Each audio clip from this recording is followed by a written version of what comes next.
Hey guys, Greg here, Bone Tactical. Much requested video, going to talk about gray man theory today. There's a lot of buzz on the internet and interwebs about gray man theory and what that is exactly. And today I'm going to clear the air. Everything that I've seen on YouTube and Instagram and all that of gray man theory is wrong. If anyone out there actually knows about gray man theory and what it really is, they're not talking about it online. But that's about to change. I'm going to teach you right now what it means to go gray and how you can do it.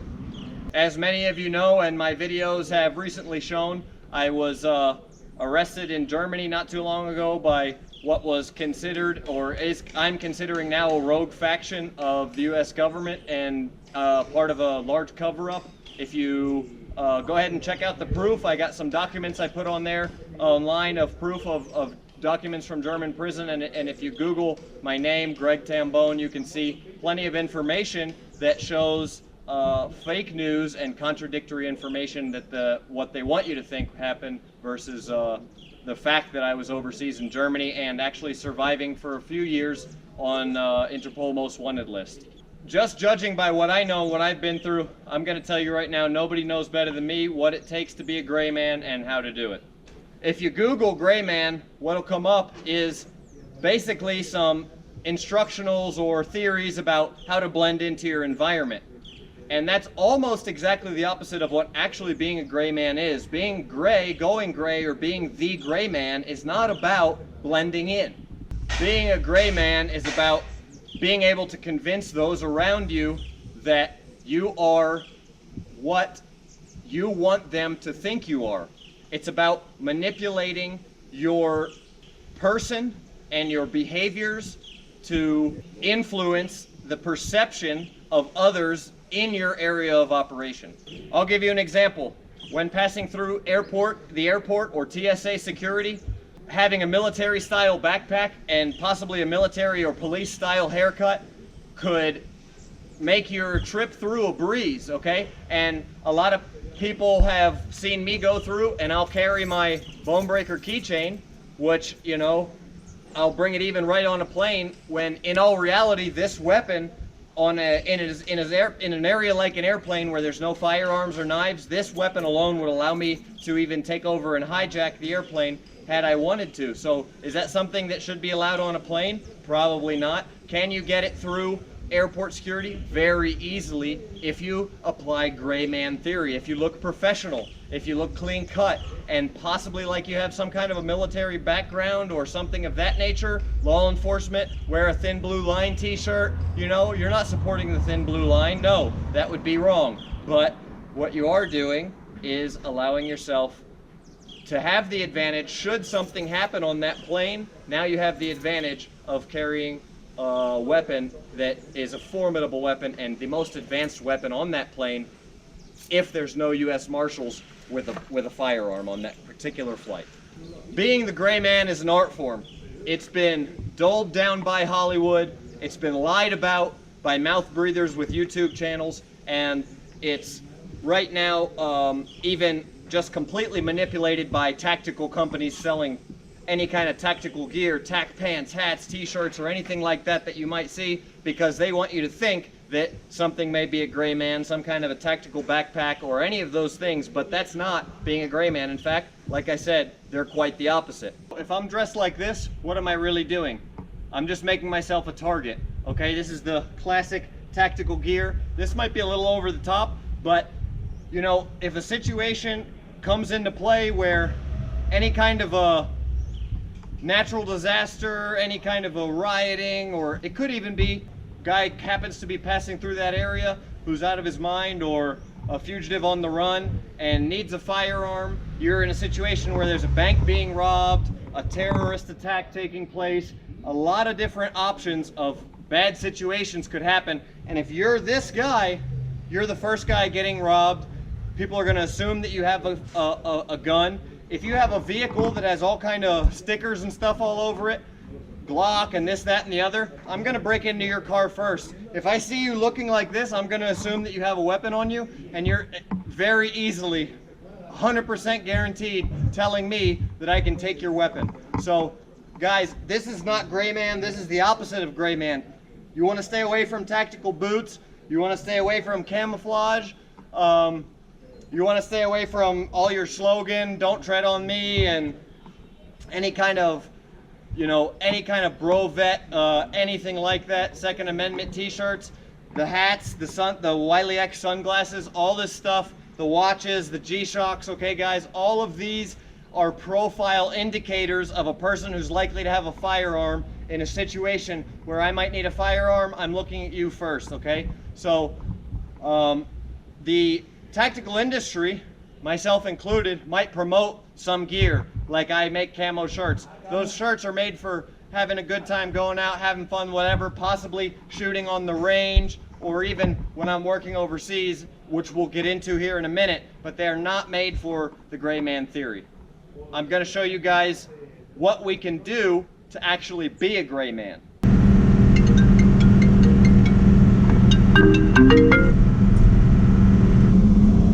Hello? Hey, what's up, man? SWAT team. Looking for me? Did they have a warrant? Then it couldn't have been the SWAT team. Ah, shit, I'm going off grid. I'll call you from a burner phone.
Right now we're just kind of walking around here, obviously drawing a lot of attention, but what I was trying to explain to you guys is look like a tourist, okay? So this is more safe for me right now because I look like a tourist. So now that I'm looking like a tourist, everybody's looking at me. It's too much attention for me to be robbed. It's too much attention for it to be too dangerous to me. Obviously I don't want to go into the most dangerous neighborhoods down here, but this is something that's doable for me. And if I was just walking down the street right now, would I be what you may have thought a gray man was? No, I would be more of a actual real gray man, because what I want people to believe is that I'm just a gringo tourist, and that's what I look like. As I was talking about before, the gray man look or your physical appearance is completely dictated by your area of operation or what's around you. So as you can see here, I'm a different look again. The look that you just saw previously, the 2A look, if you will, or the 3%er look, that really would only be